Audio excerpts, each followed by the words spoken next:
Hello student. आज हम भारतीय संस्कृति की विशेषताओं के बारे में अध्ययन करेंगे। इससे पूर्व के वीडियो में हमने संस्कृति के अर्थ, उसके उद्भव एवं सभ्यता और संस्कृति के बीच में जो अंतर होता है उसके बारे में अध्ययन किया था। आज की वीडियो में भारतीय संस्कृति विशेषताओं के बारे में जानेंगे और हम जानेंगे कि भारतीय संस्कृति में ऐसी कौन कौन सी विशेषताएं हैं जो उसे बाकी संस्कृतियों से अलग करती है, और भारतीय संस्कृति में ऐसी कौन सी विशेषताएं हैं जो आज भी उसे कायम रखे हुए हैं। शुरुआत करते हैं। भारतीय इतिहास को प्रारंभ हुए हजारों वर्ष व्यतीत हो चुके हैं। हजारों वर्ष पूर्व भारतीय संस्कृति का उद्भव और विकास हो चुका था।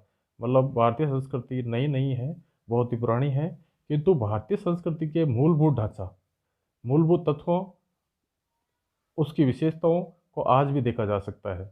यद्यपि इस संस्कृति ने हजारों वर्ष के दीर्घ काल में कई उतार चढ़ाव देखे हैं, फिर भी भारतीय संस्कृति का मूलभूत ढांचा अपनी उन्हीं विशेषताओं के साथ ज्यों का त्यों विद्यमान है। अतः उसकी विशेषताओं का विवेचन करना समीचीन होगा कि भारतीय संस्कृति की विशेषताओं का हमें अध्ययन करना जरूरी है, क्योंकि उसमें कुछ ऐसी विशेषताएं हैं जो उसके हजारों वर्ष बीत जाने के बाद भी जो है ये कायम है। तो हम इसकी विशेषताओं का एक एक करके अध्ययन करते हैं। पहली जो विशेषता इसकी विशेषता है वो है इसकी प्राचीनता। वो क्या है? इसकी प्राचीनता। तो भारतीय संस्कृति जो है विश्व की प्राचीन संस्कृतियों में से एक है।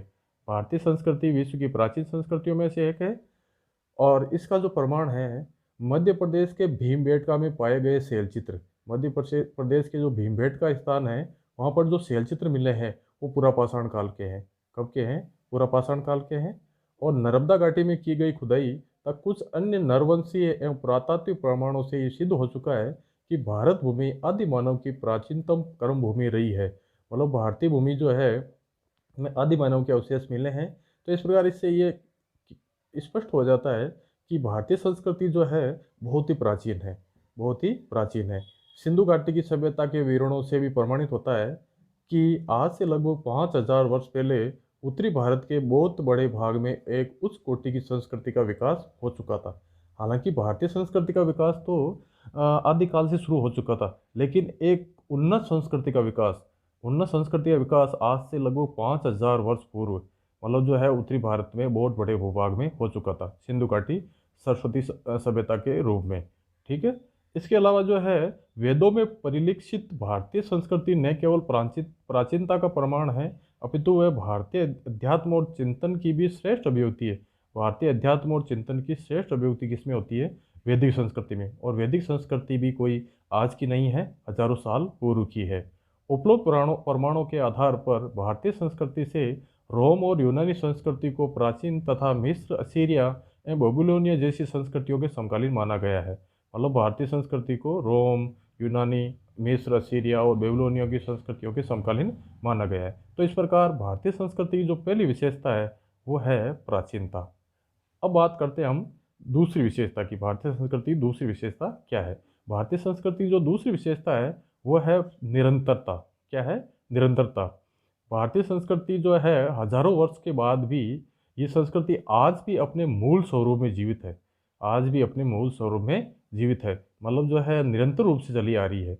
मतलब इसमें रुकावट नहीं आई, और आज भी भारतीय संस्कृति के जो मौलिक तत्व है उनका अक्षरश पालन होता है। जबकि मिस्र, असीरिया, यूनान और रोम की संस्कृतियां अपने मूल स्वरूप को लगभग विस्मृत कर चुकी है।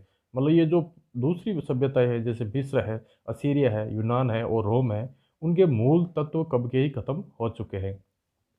भारत में नदियों, वट, पीपल जैसे वृक्षों, सूर्य तथा अन्य प्राकृतिक देवी देवताओं की पूजा अर्चना का क्रम शताब्दियों चला आ रहा है। मतलब ये जो नदियों की पूजा करना, वट, पीपल के वृक्षों की पूजा करना, सूर्य पूजा करना, प्राकृतिक देवी देवताओं की पूजा करना, ये जो है आपकी सिंधु घाटी सभ्यता काल से चला आ रहा है, और आज भी हम अक्सर इन चीज़ों का पालन करते हैं। देवताओं की मान्यता, हवन, पूजा पाठ की पत्तियाँ की निरंतरता है। मतलब वो हवन की क्रियाएं कर्म हम करते हैं, पूजा पाठ में वो परंपरा का पालन करते हैं, आज तक अप्रभावित रही है। मतलब जो है निरंतर रूप से चली आ रही है। वेदों और वैदिक धर्म में करोड़ों भारतीयों की आस्था और विश्वास आज भी उतना ही है जितना हजारों वर्ष पूर्व था। मतलब वेदों में जो हमारी आस्था है वो आज भी बनी हुई है, वैसी की वैसी जैसी हजारों वर्ष पूर्व थी। तो इस प्रकार ये निरंतर रूप से चली आ रही है। गीता और उपनिषदों के संदेश हजारों साल से हमारी प्रेरणा और कर्म का आधार रहे हैं।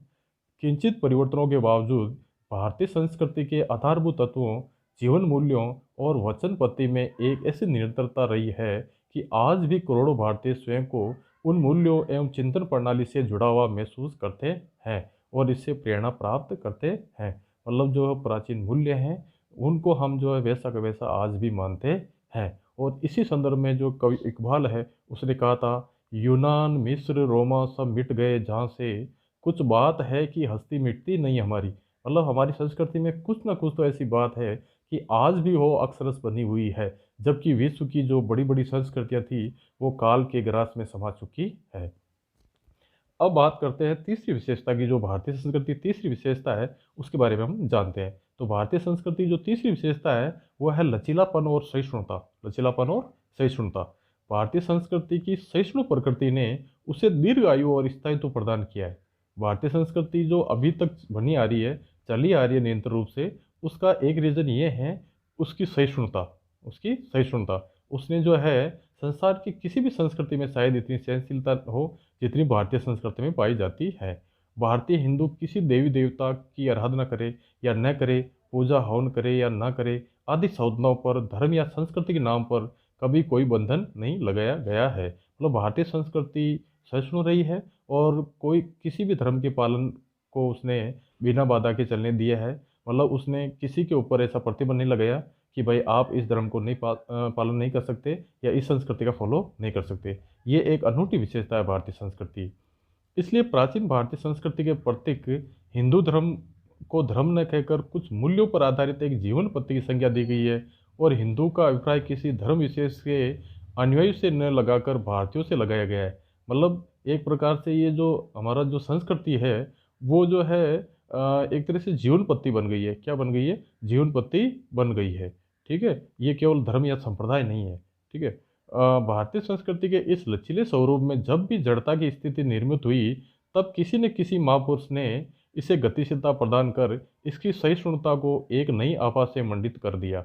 मतलब जब भी कभी ऐसी कंडीशन बनी कि इसमें जड़ता आ गई है या पाखंड आ गया है तो किसी महापुरुष ने जो है उस पाखंडों को दूर कर भारतीय संस्कृति को एक नया रूप दिया। इस दृष्टि से प्राचीन काल में बुद्ध और महावीर के द्वारा, मध्यकाल में शंकराचार्य के द्वारा, कबीर, गुरु नानक और चैतन्य महाप्रभु के माध्यम से तथा आधुनिक काल में स्वामी दयानंद, स्वामी विवेकानंद और महात्मा ज्योतिबा फूले के द्वारा किए गए प्रयास इस संस्कृति की महत्वपूर्ण धरोहर बन गए। मतलब हर काल में, चाहे प्राचीन काल हो, मध्यकाल हो या आधुनिक काल को, इस काल में जो है महापुरुषों ने आके जो है इस संस्कृति में कुछ जड़ता के लक्षण उनको दिखाई दिए तो उन्होंने जो है उनको मिटाया और इसको जो है नया रूप दिया। अब अगली जो विशेषता है उसके बारे में हम अध्ययन करते हैं, वो है आपके भारतीय संस्कृति में ग्रहणशीलता का गुण। भारतीय संस्कृति में ग्रहणशीलता का गुण। तो भारतीय संस्कृति की सहिष्णुता एवं उदारता के कारण उसमें एक ग्रहणशीलता की प्रवृत्ति को विकसित होने का अवसर मिला। मतलब उसमें एक नई प्रवृत्ति विकसित हुई उसकी सहिष्णुता और उदारता की वजह से। और जो है वस्तु जिस संस्कृति में लोकतंत्र एवं स्थायित्व के आधार व्यापक हो उस संस्कृति में ग्रहणशीलता की प्रवृत्ति स्वाभाविक रूप से उत्पन्न हो जाती है। हमारी संस्कृति में यहाँ के मूल निवासियों ने समन्वय की प्रक्रिया के साथ ही बाहर से आने वाले शक, हूण, यूनानी तथा कुषाण जैसी प्रजातियों के लोग भी घुल मिल कर अपनी पहचान खो बैठे। मतलब भारतीय संस्कृति समन्वय है, वादी है। मतलब उसने जो है अपने आप को अलग नहीं रखा। जो भी जाति संप्रदाय आक्रमणकारी आए हैं उन सबको जो है अपनी संस्कृति में गोल लिया। भारत में इस्लामी संस्कृति का आगमन भी अरबों, तुर्कों और मुगलों के माध्यम से हुआ। इसके बावजूद भारतीय संस्कृति का पृथक अस्तित्व बना रहा और नवागत संस्कृतियों से कुछ अच्छी बातें ग्रहण करने में भारतीय संस्कृति ने संकोच नहीं किया। मतलब उन दूसरी संस्कृतियों में अगर कुछ अच्छी बातें थी तो उन्होंने निसंकोच से उनको अपना लिया और उन्हें अपनी संस्कृति के हिसाब से नया रूप दे दिया। ठीक यही स्थिति यूरोपीय जातियों के आने तब ब्रिटिश साम्राज्य के कारण भारत में विकसित हुई ईसाई संस्कृति पर भी लागू होती है। यद्यपि ये संस्कृतियाँ अब भारतीय संस्कृतियों का अभिन्न अंग है, तभी भारतीय इस्लाम एवं भारतीय एशियाई संस्कृतियों का स्वरूप विश्व के अन्य इस्लामी और ईसाई धर्मावलंबी देशों से कुछ भिन्न है। मतलब भारतीय संस्कृति ने बाहर से आने वाले जो संस्कृतियां थी उनका एक रूप परिवर्तित कर दिया और उनके ऊपर भारतीयता की छाप लगा दी। इन भिन्नता का मूलभूत कारण ये है कि भारत के अधिकांश मुसलमान और ईसाई मूलतः भारत भूमि के ही निवासी है। सबूतः इसलिए उनके सामाजिक परिवेश और सांस्कृतिक आचरण में कोई परिवर्तन नहीं हो पाया और भारतीयता ही उनकी पहचान बन गई। तो इस प्रकार भारतीय संस्कृति में ग्रहणशीलता का गुण विकसित हुआ। इस अगला जो विशेषता है वो ये है, भारतीय संस्कृति में आध्यात्मिकता एवं भौतिकता का समन्वय। मतलब भारतीय संस्कृति की एक अनूठी विशेषता है कि इसमें आध्यात्मिकता एवं भौतिकता का समन्वय है। भारतीय संस्कृति में आश्रम व्यवस्था के साथ धर्म, अर्थ, काम और मोक्ष जैसे चार पुरुषार्थों का विशिष्ट स्थान रहा है। वस्तुतः इन पुरुषार्थों ने ही भारतीय संस्कृति में आध्यात्मिकता के साथ भौतिकता का एक अद्भुत समन्वय कर दिया है। मतलब जीवन के उद्देश्य जो है पुरुषार्थों में बताए गए हैं, धर्म, अर्थ, काम और मोक्ष, जीवन में जिससे जीवन का सर्वांगीण विकास होता है और भौतिक और आध्यात्मिक सारे के सारे उद्देश्य पूरे हो जाते हैं। हमारी संस्कृति में जीवन के ऐहिक और पारलौकिक दोनों पहलुओं से धर्म को सम्मत किया गया था। धर्म उन सिद्धांतों, तत्वों और जीवन प्रणाली को कहते हैं जिससे मानव जाति परमात्मा प्रदत्त शक्तियों के विकास से अपना लौकिक जीवन सुखी बना सके, तब मृत्यु के पश्चात जीवात्मा शांति का अनुभव कर सके। और इन सब चीज़ों का जो है भारतीय संस्कृति में अनूठा समावेश है। शरीर नश्वर है, आत्मा अमर है। ये अमरता मोक्ष से जुड़ी हुई है और ये मोक्ष पाने के लिए अर्थ और काम के पुरुषार्थ करना भी जरूरी है। इस प्रकार भारतीय संस्कृति में धर्म और मोक्ष आध्यात्मिक संदेश एवं अर्थ और काम की भौतिक अनिवार्यता परस्पर संबंध है। धर्म और मोक्ष जो है आध्यात्मिक उद्देश्य से संबंधित है और अर्थ और काम भौतिक उद्देश्य से संबंधित है। और इनमें जो है अनूठा मतलब जो है समन्वय भारतीय संस्कृति में मिलता है। आध्यात्मिकता और भौतिकता के इस समन्वय में भारतीय संस्कृति की एक विशिष्ट अवधारणा परिलक्षित होती है, जो मनुष्य के इस लोक और परलोक को सुखी बनाने के लिए भारतीय मनुष्यों ने निर्मित की थी। सुखी मानव जीवन के लिए ऐसी चिंता विश्व की अन्य संस्कृतियां नहीं करती। मतलब विश्व की अन्य संस्कृतियां जो है या तो भौतिकवादी है या आध्यात्मिकवादी है, लेकिन भारतीय संस्कृति जो है आध्यात्मिकता और भौतिकता का अनूठा समन्वय रखती है। अब जो है अगला जो भारतीय संस्कृति की विशेषता के बारे में हम अध्ययन करते हैं वो है भारतीय संस्कृति में अनेकता में एकता। भारतीय संस्कृति में अनेकता में एकता ये एक अनूठी विशेषता है। देखो, भौगोलिक दृष्टि से भारत विविधताओं का देश है। मतलब भारत जो है भौगोलिक दृष्टि से विविधताओं का देश है, फिर भी सांस्कृतिक रूप से एक इकाई के रूप में इसका अस्तित्व प्राचीन काल से बना हुआ है। मतलब भौगोलिक रूप से विविध है लेकिन सांस्कृतिक रूप से एक है। इस विशाल देश में उत्तर का पर्वतीय भूभाग, जिसकी सीमा पूर्व में ब्रह्मपुत्र और पश्चिम में सिंधु नदियों तक विस्तृत है। इसके साथ ही गंगा, यमुना, सतलज की उपजाऊ कृषि भूमि, विंध्य और दक्षिण का वनों से आच्छादित पठारी भूभाग, पश्चिम में थार का रेगिस्तान, दक्षिण का तटीय प्रदेश, तब पूर्व में असम और मेघालय का अतिवृष्टि का सुरम्य क्षेत्र सम्मिलित है। इस भौगोलिक विभिन्नता के अतिरिक्त इस देश में आर्थिक और सामाजिक भिन्नता भी पर्याप्त रूप से विद्यमान है। वस्तुतः इन भिन्नताओं के कारण ही भारत में अनेक सांस्कृतिक उपधाराएं विकसित होकर पल्वित और पुष्पित हुई। तो भारत जो है भौगोलिक रूप से विभिन्न प्राकृतिक भागों में बटा हुआ है और यही कारण है कि यहाँ पर जो है सांस्कृतिक उपधाराएं विकसित हुई, लेकिन उनकी जो ओवरऑल जो संस्कृति है वो एक है। अनेक विभिन्नताओं के बावजूद भी भारत की पृथक सांस्कृतिक सत्ता रही है। हिमालय संपूर्ण देश के गौरव का प्रतीक रहा है। तो गंगा, जमुना और नर्मदा जैसी नदियों की स्तुति यहाँ के लोग प्राचीन काल से करते आ रहे हैं। मतलब हिमालय जो है सभी भारत के वासियों के लिए, चाहे वो किसी भी क्षेत्र का हो, उनके लिए गौरव का प्रतीक रहा है। इसके अलावा गंगा, यमुना और नर्मदा जो है नदियाँ, वो प्राचीन काल से ही यहाँ के लोगों के स्तुति का कारण रही है।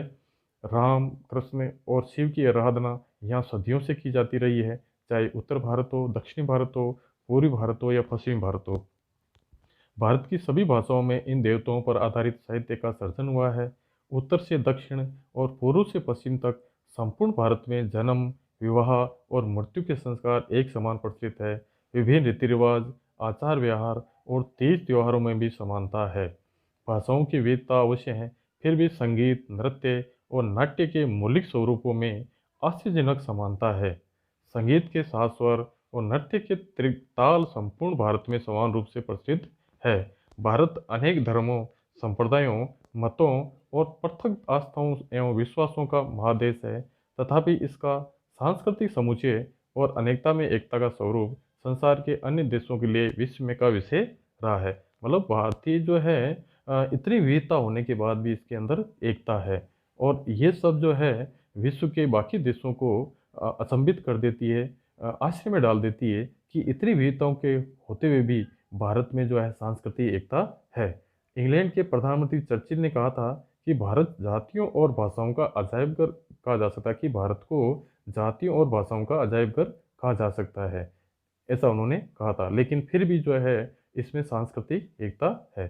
तो इस प्रकार हमने जो है भारतीय संस्कृति की मुख्य मुख्य विशेषताओं के बारे में अध्ययन किया है, जो विश्व की अन्य संस्कृतियों में उपलब्ध नहीं है। धन्यवाद।